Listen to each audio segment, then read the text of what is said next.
변복 목사의 아침 묵상 2023년 5월 31일 5월의 마지막 날입니다. 출애굽기 21장 28절로 32절 말씀을 통해서 생명의 속전 이런 제목으로 말씀 묵상의 은혜를 나누겠습니다. 5월의 마지막 날 주의 인도하심이 있기를 소망합니다. 종에게 힘을 주셔서 함께 하시는 모든 사역자 후원자들의 사역에도 하나님의 은혜로 지키시고 축복해 주시기를 소망합니다. 이날 어떤 말씀으로 인도하실까? 본문에는 사람을 해친 짐승을 어떻게 다루어야 하는지를 말씀하고 있습니다. 노예의 삶에서 자유를 얻고 하나님의 백성으로 사는 삶의 규율을 정하는 시간이지요. 사람이 산다는 것에는 정말 별의별 일들이 다 있음을 생각해 봅니다. 소가 사람을 죽이는 일까지 법으로 만들어 가신 하나님, 사람과 가축까지도 세심하게 살피시며 한 영혼이라도 소외되지 않도록 하시려는 하나님의 마음을 느껴봅니다. 28절 29절 소가 남자나 여자를 받아서 죽이면 그 소는 반드시 돌로 쳐서 죽일 것이요 그 고기는 먹지 말 것이며 임자는 형벌을 면하려니와 소가 본래 받는 버릇이 있고 그 임자는 그로 말미암아 경고를 받았으며 단속하지 아니하여 남녀를 막론하고 받아 죽이면 그 소는 돌로 쳐 죽일 것이요 임자도 죽일 것이며. 오늘 본문의 핵심은 기르던 소가 사람을 받아 누군가가 죽는 일이 벌어졌다면 그걸 살인으로 볼 거냐 살인이 아니냐라고 하는 문제일 것입니다. 누군가는 소의 주인이 살인죄에 해당한다고 볼 수도 있고 또 어떤 사람은 전혀 책임이 없다고 볼 수도 있는 측면이 있는 거죠. 말씀에 보면 주인이 소가 그렇게 받는 성질이 있다는 것을 몰랐다고 한다면 또 그런 경고가 사전에 없었다면 처음이라면 살인의 책임에서 면제가 된다 이야기를 하는 거고 그 임자가 받는 버릇이 있는 소에 대해서 이미도 경고를 들었지만 그 관리가 소홀된 것이라면 그건 살인죄에 해당된다. 소유자도 죽여야 된다. 이렇게 말씀을 하고 있습니다. 여기서 법의 한계를 보는 거죠. 소가 받는 버릇이 있고 경고를 받았다면 그 기준이 무엇인지 경고는 어떤 방식으로 들어야 경고라고 할 수 있는지 참 모호한 거죠. 법은 그저 최소한의 기준일 뿐이다 라는 생각을 해봅니다. 그러므로 법은 이용해서는 안 되고 법은 세워진 법의 정신을 근거로 지켜져야 하는 해석되어져야 하는 부분이다 이런 생각을 해봅니다.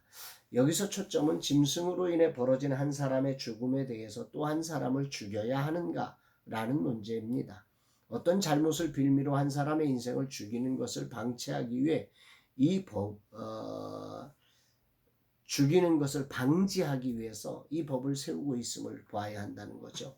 이 법의 정신이 잘 드러난 것이 다음 절입니다. 30절 32절에 보면 만일 그에게 속죄금을 부과하면 무릇 그 명령한 것을 생명의 대가로 낼 것이요 아들을 받든지 딸을 받든지 이 법규대로 그 임자에게 행할 것이며 소가 만일 남종이나 여종을 받으면 소 임자가 은 30세겔을 그의 상전에게 줄 것이요 소는 돌로 쳐서 죽일지니라. 여기 중요한 것은 남자든 여자든 아들이든 딸이든 상관없이 생명이란 관점에서 처리하고 있다는 사실입니다. 당시 사회는 남자와 여자를 대하는 방식이 다른 시대였습니다. 성인과 아이가 다른 시대였습니다. 더 나아가 종들은 재산으로 취급되는 시대였습니다. 그럼에도 하나님 나라는 이 모든 것을 넘어 생명이라는 원칙으로 이 문제를 보고 있음이 초점이지요.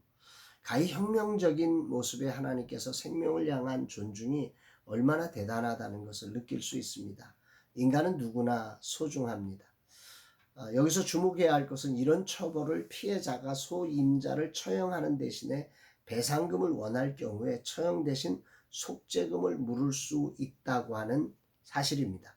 물론 소는 죽여져서 피를 흘려야 하는 것은 변하지 않지만 그때 그 배상금 액수는 재판장이 정한다는 거죠. 피해자에게 가해자의 처형을 결정할 수 있는 권리를 주되 그 배상금 액수, 그러니까 어떻게 처벌할 것인가 그 처벌의 강도는 재판관이 지정하게 함으로써 이 절묘한 균형을 맞추고 있음, 이 생명을 보존하기 위한 최적의 선택을 하고 있다고 하는 것을 보는 거죠. 여기 중요한 하나님 나라의 원칙이 제시되고 있습니다. 피에 대한 대가가 요구된다. 즉 피를 불러온 죽음에 대해서는 반드시 구원의 근거로 동물이긴 하지만 피의 대가가 필요하지만 일정량의 속죄금이 필요하다는 거죠. 누군가를 구원하기 위해서는 이 구원에 해당하는 대가가 반드시 지불되어야 한다 말씀하고 있습니다. 궁극적으로 예수님이 우리의 속죄금이 되사 우리의 생명의 대가가 되셔서 우리를 사망에서 생명으로 구원하셨음을 기억하게 하는 이 사건이 생각납니다. 오늘 말씀은 오늘날 개로 인한 사고와 교통사고 등 다양한 사건으로 연결될 수 있는 문제입니다. 중요한 것은 생명에 대한 피해자의 마음을 헤아려 주시는 하나님의 마음, 또 억울한 가해자를 보호하시는 하나님의 마음, 더 나아가 가해자의 생명조차도 소중히 여기시는, 그래서 속죄금으로 보호하시고 죄인으로 죽을 수밖에 없는 우리를 당신의 아들을 속죄제물로 보내주신 하나님의 사랑을 묵상하게 이 본문은 우리를 이끌어가는 것 같습니다. 다시 한번 느끼지만 인간은 연약합니다. 말 한마디로 마음과 육체가 상하기도 합니다. 그런 연약한 인간을 법규로 인간이 피해자와 가해자를 가리고 심판할 수가 없습니다. 그래서 세상에는 수많은 상처가 얼룩져 있지요. 그러나 하나님은 이런 생명을 소중히 여기시고 생명의 속전이 되어주시는 분이라는 사실이 이 아침 큰 울림과 감동으로 다가옵니다. 나의 생명의 속전이 되시는 주님 감사드립니다. 이 하루도 하나님의 마음으로 생명을 소중히 여기며 죽어야 할 나의 생명의 속죄금을 지불하신 그 사랑을 기억하며 저도 용서의 삶으로 나아가게 하옵소서 고백합니다. 정말 쉽지 않은 시간을 저도 보내고 있는데 이런 생명의 속전되셔서 우리를 용납해 두신 하나님, 또 피해자, 가해자 그들 모두의 생명을 소중히 여기시는 하나님의 마음을 생각하면서 오늘이라는 시간을 정말 주님의 뜻 가운데 선택해 가는 그런 아름다운 날 되기를 다짐해 봅니다. 여러분의 삶 속에서도 여러 가지 우리의 감정이 용납할 수 없는 일들이 많이 있겠지만 이런 하나님의 마음, 우리를 용서해 주시고 우리를 품어주신 하나님의 사랑을 기억하며 하나님의 뜻 안에서 아름다운 결정들을 내어가는, 하나님을 기쁘시게 하는 오늘의 삶이 되기를 주의 이름으로 축복합니다. 사랑합니다, 여러분.